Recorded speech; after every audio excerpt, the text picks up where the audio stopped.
You will continue to suffer if you have an emotional reaction to everything that is said to you. I think Bruce Lee said that. But it is something that all really successful people know to be true. From your athletes to your CEOs to your influencers. If you want to be successful, you've either got to be deluded enough that you don't notice how offensive people are, or you've got to have some thicker skin. And I don't teach delusion. But today, I am going to teach you how to give less of a fuck about what people say. My name is Amy Wallin. I'm the CEO of Linked VA, the offshoring agency, and you are listening to the Virtual CEO. Let's get unoffendable.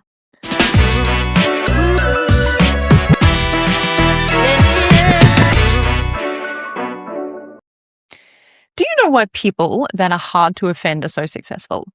It's because they are, in general, less anxious. They are less anxious because they do not spend their time wondering what people think about them or ruminating on things that people said or did or overthinking before they try to do absolutely anything. So, therefore, they have more time, they have more mental headspace, and they are less afraid of doing the wrong things, so they try more and they fail faster and they move on quicker.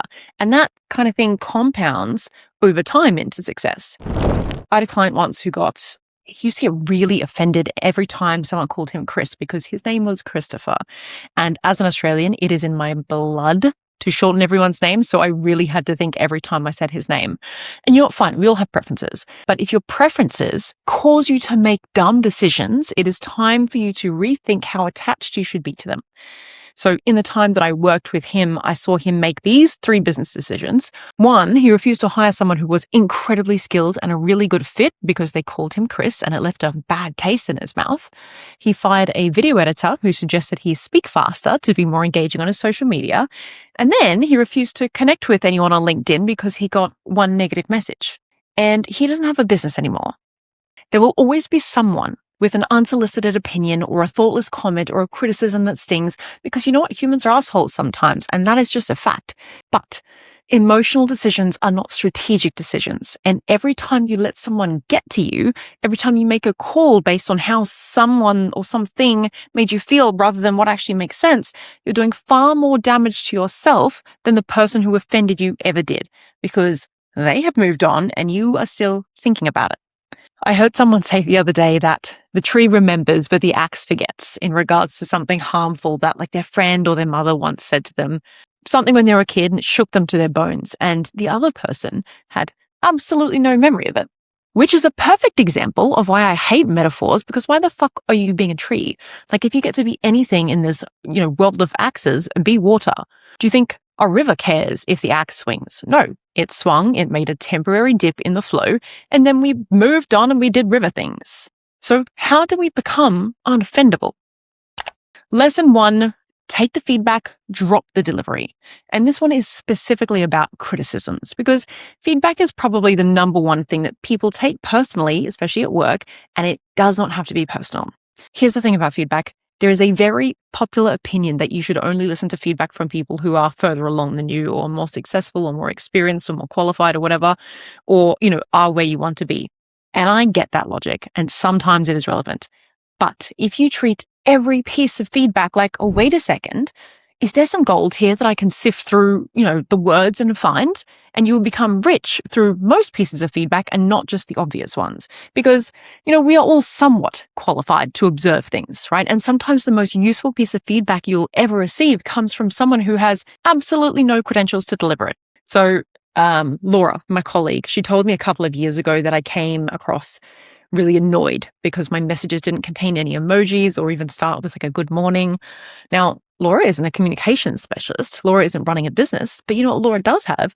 A pair of fucking eyeballs and emotional intelligence. And if I were easily offendable, I might have been ashamed. I might have got defensive. I might have gone home and I might have journaled about it and been like, people are so delicate. Why can't I send a message directly without the fluff? Don't they know that I'm busy?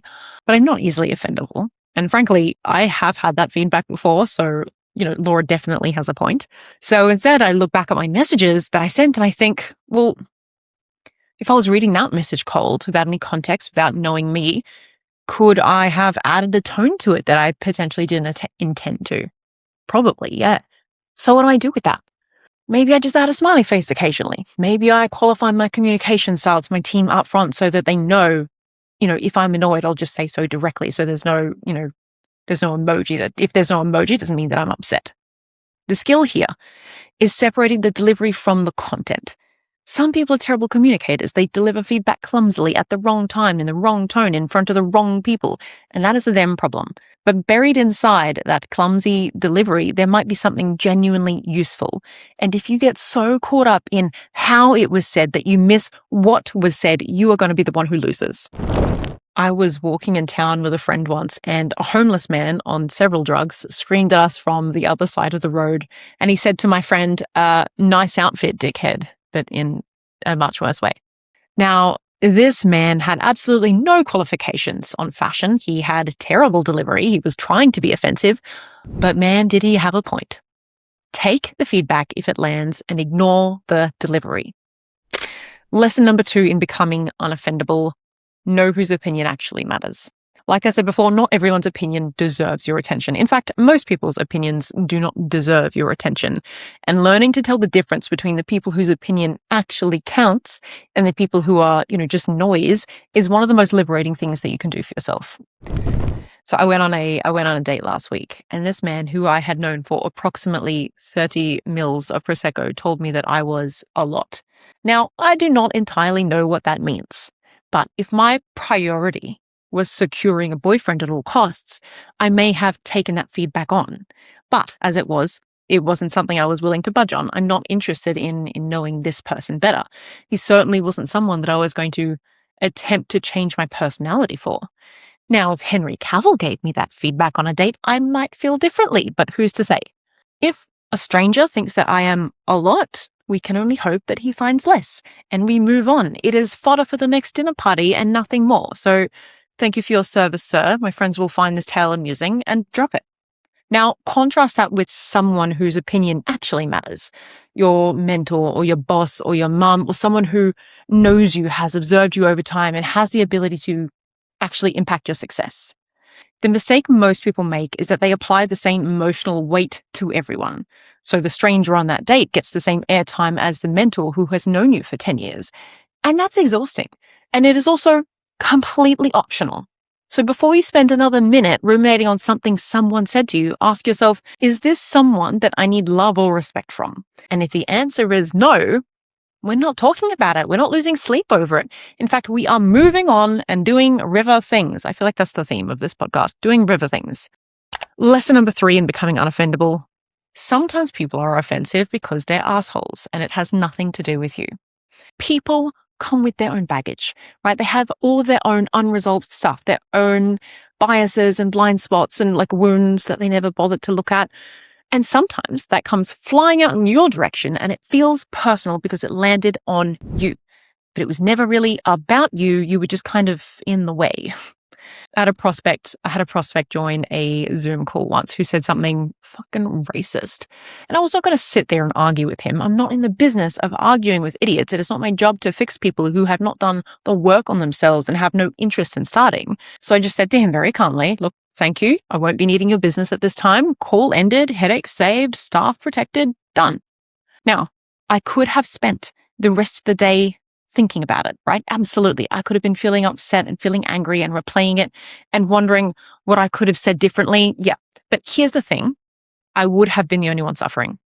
He probably got a sting from being rejected, and I won't pretend that I don't do that on purpose sometimes, because I am human and sometimes it does make me feel a little bit better to cut people down a size. But if I'm thinking about it and I'm ruminating on it after the fact, it changes nothing except my own mood and my own energy. When someone is offensive, it says everything about them and nothing about you. But the moment that you take it on, and the moment you take on the responsibility of correcting everyone's behaviors after they're you're no longer in your world, you become the one paying the price for their behavior. And you cannot take on the world's offenders. There are too fucking many of them.